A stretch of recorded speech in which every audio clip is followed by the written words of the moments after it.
Wow, crowd dynamics are a really interesting thing. Why didn't I go into the social sciences? Maybe it's because I like plants better than people. I don't know. Well, sometimes, not always. All right, our next speaker is Aaron Keel. Aaron taught me how to say his last name correctly, so that is the right pronunciation.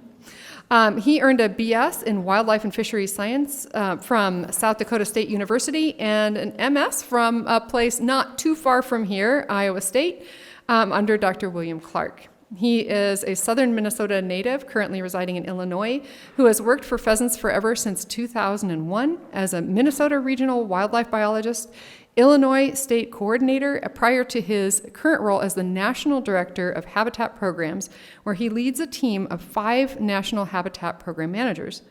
Married with 3 children, the youngest of whom will be attending Stevens Point, majoring in wildlife ecology. You don't look old enough. Sorry. But Aaron enjoys chasing upland birds behind his 10-year-old Brittany Trigger. Aw. Thanks. Take it away. All right.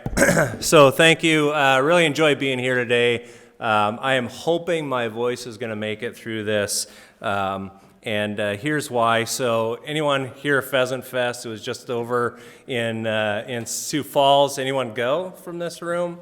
I did. My day or my week started on Wednesday. We had partner meetings on Thursday and Friday morning. It then blended to Pheasant Fest. We had more than 35,000 folks come through, which is another record for that event.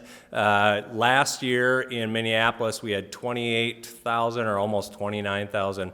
But imagine, the Twin Cities with 3 million people or whatever that number is, and then rural Sioux Falls, and still bringing that kind of folks in. So great event. We talked to a ton of people, landowners. We had more than 500 visit our landowner help desk, which is a staple at the event.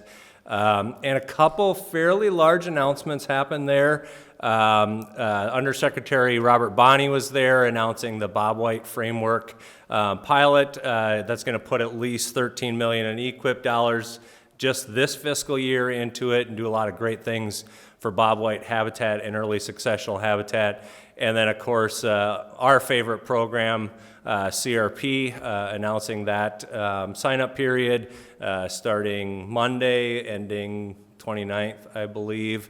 So I actually got to play chauffeur for Bonnie because things are a little bit co-located there, so it was fun getting some time with the Undersecretary. And not getting him sick, which is great. This is just raw from talking to that many people over the weekend. Next year we're going to be in Kansas City. We're really blowing up the partner end of our meeting, and we're going to probably extend that to have this upland bird technical meeting on the front side of Pheasant Fest too. So looking forward to that next year already. So just a little bit about our seed program today and kind of where it lives in the organization. So on the right, you can see this graphic talking about our strategic priorities and the objectives under that habitat one. If you've ever seen the mission statement for Pheasants Forever, it really boils down to 4 things. Habitat being a very large one of those, public access, conservation advocacy, and then engaging that upland community. So those are our kind of strategic priorities. And if you look under the habitat one, which is the meat and potatoes, at least in my world, it's on public land, on private land, both restoration and enhancement. We're permanently protecting. We just hit 230,000 acres as an organization here this year. And then that CTA, anyone work with our Farm Bill staff out there, Farm Bill biologists? Got a number of those all across the country. But where it falls in the organization is kind of on the left there. So conservation operations is the largest part of the organization. We've got around 538 employees at last count. Most of those, 425, live in conservation operations. We've got a very small government affairs team, but it does a lot for a lot of the people in this room, right? CRP is a great program out there. We're promoting as an organization, EQIP, all of our partner programs out there as well. And then the boots on the ground, that's that conservation delivery team with our Farm Bill biologists. We also have precision ag conservation specialists. I think we've got at least one of those here in Iowa, and a few across the country. We've got range conservationists, wetland biologists, Mollinator, that's cool. Monarch coordinators, pollinator coordinators, coordinating wildlife biologists. Just call Webster for that Mollinator, and I get the credit for inventing a new term. And then we've got this other arm, which I fall in the conservation programs. Really, we're supporting all those delivery staff on the ground, but we're also building our habitat programs. So taking where we've got really great programs, replicating those in other geographies, and just blowing them up as an organization. So conservation programs, I'm in the habitat programs portion, and then you can see the different areas under me and kind of where those sectors are, including the seed and rights of way. So that's a long-winded explanation of where we live. As an organization, we're very conscious about conflict of interest as well. So we've separated our conservation technical staff and our program staff out there to make sure that we're not having an unfair advantage in any of those offices where we have Farm Bill biologists. They're not promoting seed. We've got strict guidance on there to essentially hand them the list that has been developed by that county USDA office. So just kind of the big picture overview of our program. It's not anything new. We've been doing it since the early 1990s. Our native program started here and in Nebraska primarily, and then we've got food plots that followed shortly after that, which is a fan favorite for a lot of folks out there. Much smaller part of our portfolio than the native programs are. But you can see that philosophy, and I'm going to talk a little bit about our philosophy, why we're in the industry as a retailer out there. It's all about providing availability, affordability, and then high quality and wildlife benefit to those mixes that meet and exceed those standards and support our mission. So here's us, kind of a picture of Pheasants Forever as a partner in this seed industry, right? So we talked about our GA team really driving those acres through our advocacy efforts, utilizing our 150,000 members and 400,000 partner network to really drive the importance of CRP and other wildlife-friendly practices out there. We've got both staff and chapters that are designing, well, most of those are promoting through landowner workshops. Certainly we have staff working with private landowners designing custom mixes, and we have the seed team staff that are working on those larger standardized mixes to meet those programmatic and practice standards. Pheasants Forever is a trusted brand among landowners and among our partners, which helps us in this industry. And we really function as both a supplier and a customer, right? So certainly to a landowner that's buying seed from Pheasants Forever, we're a supplier for them. But we're working with the seed industry every year to supply that seed. We don't grow our seed. We don't buy directly from a grower. So annually we send out a request for bid, and we're using multiple suppliers across the country, and each of those suppliers is typically using hundreds of growers or at least their own production as well. When we look at those bids, we're looking at cost. Certainly that's one of our philosophies, but we're also looking at, do they have the diversity, species richness, and availability that we're looking for, and where is that source of that seed coming from? Is it appropriate for the region? So if you break those out, the quality habitat, I mean, yes, we're addressing the resource concern. Yes, we care about the appropriate source. Yes, we care about standards.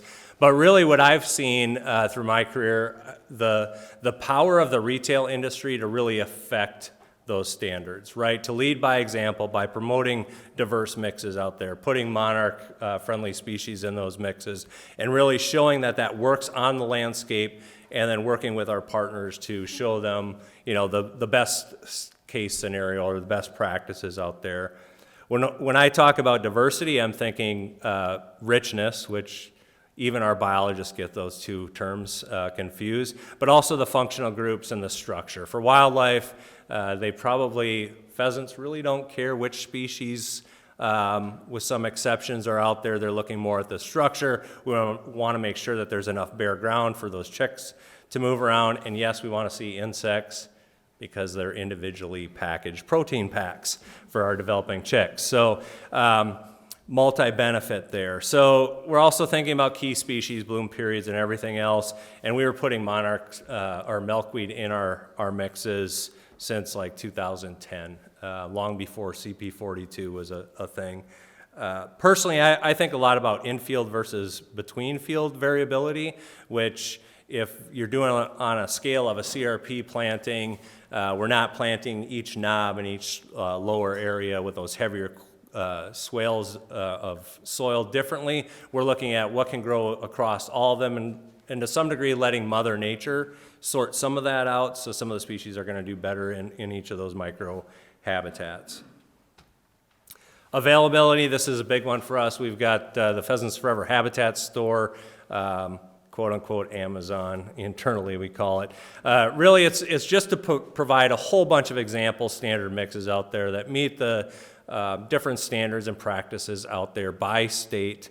You can see we've got, this is a screenshot of the Iowa program. There are actually 60 different mixes in Iowa alone, working closely with Allendale on development of those mixes. And then we've got similar mixes in all states, all across the nation. So wherever that landowner is, they can get to a seed mix that's going to meet their qualifications for their program. I think it's pretty useful for price checking in the industry too, so landowners can kind of see what to expect for a CP2 mix when they're looking for quotes. And then certainly one of, I don't know, I consider when we've had some smaller seed suppliers essentially duplicate our website saying, yes, we have Pheasants Forever's mixes and you can buy them here. And we'll match their price. And to me, that's great because we've had an influence of what that seed mix design has been, and it's being copied across the industry. Affordability, what this comes down to really is that landowner choice, right? We don't want them picking a CP1 style mix with 2 species when they could be selecting a mix with 20, 30 species. So how do you create that real decision for that landowner so they don't have to say, well, this is a $25 mix, this is a $4,000 mix. We have to make that choice for landowners a little easier on their pocketbook. I think we also have a responsibility to our taxpayers out there, and I know this is to be true because we've had conversations with congressmen around CP42, right? We got really crazy with some of those mixes out there as a community, and multiple $1,000 mixes, which cost share was allowing, but it really put a dent in that budget for that program. And pretty soon we got regulations like, hey, let's not do whole fields of CP42 because it's too expensive. And I never want to hear that coming out of a legislator or a congressman or woman's mouth, because if it's too expensive, we don't get to do it, which means we're not going to have it available for wildlife out there. So this graph is just some theoretical optimum price for like a CRP practice, right? So we want to make sure that it comes in at a cost and a benefit to the wildlife that does really well. Had a question about this already. Yeah, our program actually does make a nickel on those seed mixes. 100% of those proceeds from the program are going right back into our mission of putting more habitat on the ground, youth in the fields, and obviously birds in the air. It's been pretty valuable to some of our chapters and our partners. They're making nickels, so we sell our seed at a discount to them, which I think a lot of the seed companies do that. So it helps them to have an opportunity to raise dollars locally that they can use for their habitat projects. So we're pretty excited about being that kind of partner. And as a nonprofit ourselves, like unrestricted revenue is always hard to come by. So this helps us fund our most important priorities as an organization. So when you come down to the actual products, like what do we sell? Obviously we have native seed, grass seed, CRP seed, do a lot of food plot seed.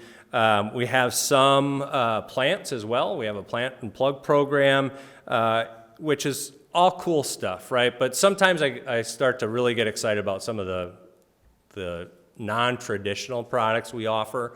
One is conservation clays or pollinator pigeons. Anyone ever done those? So what this is it's a clay target, right? You take a scoop of a seed mix, you put it in that little disc at the top, you put some chalk in there, all for dramatic effect. You put a biodegradable sticker on there, and the key is you actually let kids do this. So it's a kid-friendly activity. They assemble these clay pigeons, and then later on the day, they try their hand at making them explode in the air over a grass field. So we're planting using clay pigeons. It provides a lot of opportunity to engage the next generation of conservationists out there. We did this at Pheasant Fest, and the booth was just constantly a stream of kids in Youth Village. Really great activity if you guys are interested in doing it. Super easy to do, to communicate out there, and a lot of fun. So untraditional, as an organization, we're habitat-based, right? It is important for us that they're successful in their habitat projects. And I think the people in this room probably understand native seeding pretty well, but that's not the case for a lot of the landowners out there. And you constantly hear struggles out there like, oh, it's not coming. Year one, it's just a weedy patch, so I mowed it all under. So we try to provide some resources on the front end and in our conversations to help them along. And really where I think we really excel as an organization and on the team is really that technical assistance. So you can see here on the numbers here, the store has 500 and some mixes. That's always changing, that are reviewed every year out there. Iowa has its 60 alone. We have a lot of Farm Bill staff out there. That map that was up that had all the blue dots, that's where our delivery staff live. But there's a lot of areas of the country that they're not working with a Farm Bill biologist or another resource professional. So these folks, the seed team, have been that crutch to rely on. And they get a lot of phone calls like, hey, I got the seed. I'm sitting here, now how do I put it in the drill, right? So lots of questions all throughout that process, or what does that seed look like? And annually that number is about 5,000 landowners a year by the team of 4. Those are only calls that are related to actual technical assistance. It's not like, where's my seed tag? It's not, hey, where's my order or anything like that. These are questions about how to do better habitat. So we're pretty proud of that number as an organization. I think one of the growing roles for that seed team at PF is really the training, right? So internally, I don't know if you've noticed, we're a pretty strong, quickly growing team through partnership biologists. We have, I think, a total of 136 positions posted a year over the last several years that are new positions or backfills. So we're getting a lot of young biologists coming on staff. Many of those don't have a lot of experience building seed mixes, maybe have never done it, never been exposed to that in the university. So how can we provide them some skills like, hey, these are the things you really should be thinking about when you're doing that, and just some references out there. We're going to launch Habitat University shortly, which is really the online how-to, so to provide some of that insight to just landowners, so we can answer some of those questions from those 5,000 folks a little bit ahead of time in a short little video or snippet like that. Specific to Iowa, right? Everyone heard of the Iowa Habitat Checkoff, I think probably in this room. So Pheasants Forever, IDNR, yeah.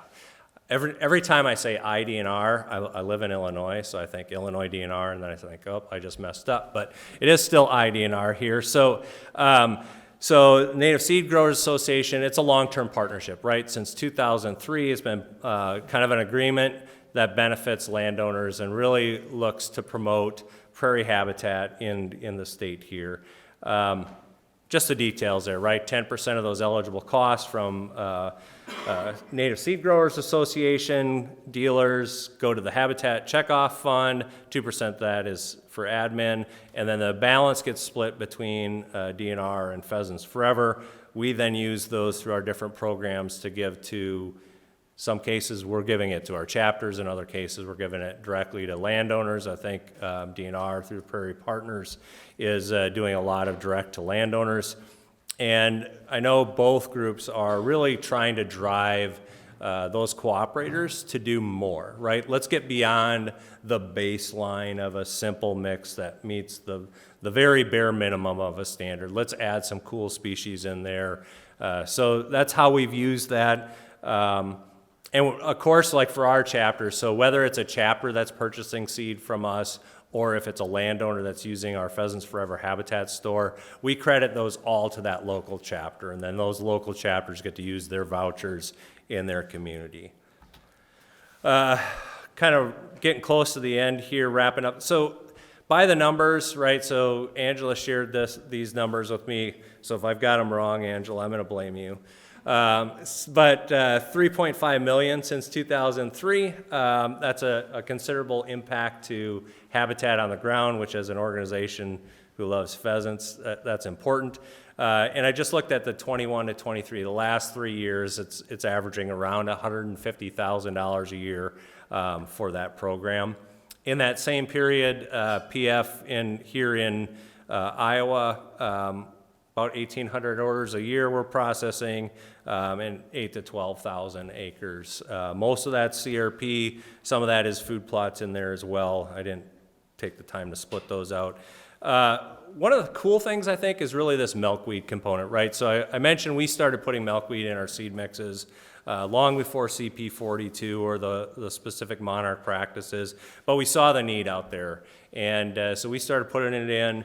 And since 2012 to 22, so the last 10 years, that program has put, well, you can see the numbers, 323 million milkweed seeds on the ground here in Iowa. Nationwide, it's 1.5 billion. So we're trying to do our part for monarchs, and not because a monarch is really important to pheasants, but it's important to the conservation community. Where I get excited, and I know the seed team does, is what does that next step look like? How can we as an industry, the seed industry, really start influencing the future policy, right? So should we be looking at, mixes that optimize carbon capture, right? Or what is a biodiverse seed mix? Like what is that minimum species richness functional group? Thinking in terms of that, I just get excited about that. And then you saw the seed transition zones. But what about resilience, right? We've talked about assisted migration with wildlife species. They're starting to talk about it with native seed. So how do you make sure that the genetics of your seed mixes are appropriate today and in 10 years and in 15 years, depending on what that climate does for those areas? So I kind of get excited. I think a lot of the people in the room here might share that interest in what does that look like, and I think we all have a role to play in how to make that change with our partners out there. So here's the seed team that they've got. It's got a program manager who's not shown here, and then these 4, we call them conservation specialists, and kind of where they work in the United States. We've got a QR code there if you want to follow them on Facebook. Olivia down there in Mississippi does a great job. So all just fun to work. And then my last slide, this is Dave. Anyone know Dave? Okay, Dave has been a habitat specialist for us for 15 years before coming to the seed team, and lives right here in Iowa, works in our Midwest region. He's actually in Wisconsin at their Land and Water Conference this week, so couldn't be here. How about anyone know Matt O'Connor? Couple? I saw him at Pheasant Fest this weekend, so kind of fun. But with that, take a picture of that, or if you know Dave, if you've got specific questions about Iowa program, he's definitely our best resource there. And then with that, I'll just open it up if anyone's got any questions for me about our program or Pheasants Forever. So thank you.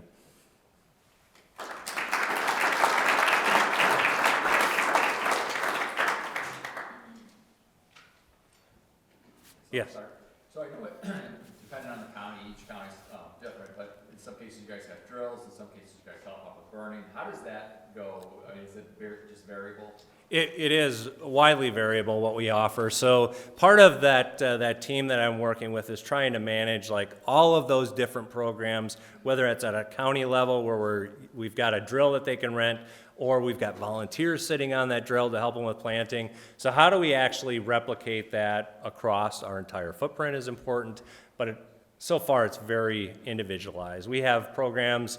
Habitat Share is one we have in Nebraska and Ohio, where we're using PR dollars as a partner to contract restoration work on state-owned or public-owned areas.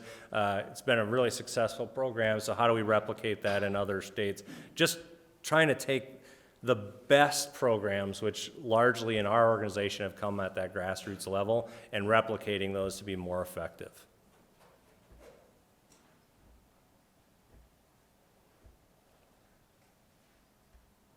Yes. Yeah, on the education and management side of things, do you ever do follow-ups with properties that have been seeded with pheasants rubber seed or converted to habitat? We do. So a lot of our farm bill staff or our technical staff are obviously doing monitoring and just compliance stuff over time for the partner offices. But we're also doing a lot of habitat tour events out there, whether it's with other landowners to encourage participation. We also do it with legislators, which this summer when they're in back in their local districts, like that's important for us, right? To get them out to see what native habitat looks like so they can support things like expanding CRP and growing those good programs. Yes? This may be a bit naive, but do you differentiate between quail and pheasant habitat? Yes. In the seed mixes, obviously there's a height thing. This is the easiest one, right, that we use. But there are different species we're using and trying to really target more open ground, especially for those bumblebee-sized quail babies that pop out. A lot of it is geographical, right? And even the standards with our partners kind of express some of that. But yeah, we do to some degree do that. Not that you can't plant a quail mix in pheasant country and still get pretty good pheasant population out of there. You know, I mean, they don't, for the most part, they're not looking at a specific species. They're looking at that structure. You all know that there's a lot of different plants that can provide that different diversity and structure for our birds. Yes. So you showed a 5,000 plus discussions with landowners. I assume that revolves around a lot in terms of problems that landowners have with management. I'm just curious if you could just summarize and say what's one of the easiest things that landowners can do or we can communicate with landowners to make sure that they are successful. Site prep, good site prep. I mean, hands down, I think that's probably the most influential factor on the success of a program. And there will be people that don't like me saying this, but we've talked a lot of people out of buying seed because they're not ready. Their project is not ready for that native seed. We want it to be successful. We'll say, hey, I mean, this is May and you haven't done any site prep. You might want to like take a few steps back. Let's make this a next year project. If it's a program, obviously there's some degree of hands being tied that they have to get something, and then we might suggest, okay, well, you're going to have a lot of issues, so you want to do more mowing. You might check back in another year and see how it's coming along. Yes? You just talked about mowing. What do you see, how vital do you see mowing being to the success of a planting? So I personally don't think it matters at all. It might affect your time frame, like how quickly you get it. And certainly there are exceptions, right? If you have fields where it's got a lot of weeds in that seed bed and it starts to come up and there's just so much weed, it's shading out all your seedlings, then it's an issue. But a lot of times patience is something we need to really be preaching out there too. Because we've done those tests side by side, right? Where you mow one part of the field, you don't mow the other. And it looks different year one, it looks a little different year two. By year three, it's like, not sure where we mowed and where we didn't. So, yeah, it's good practice if there's especially noxious weeds, right? You got to make sure you knock those down. But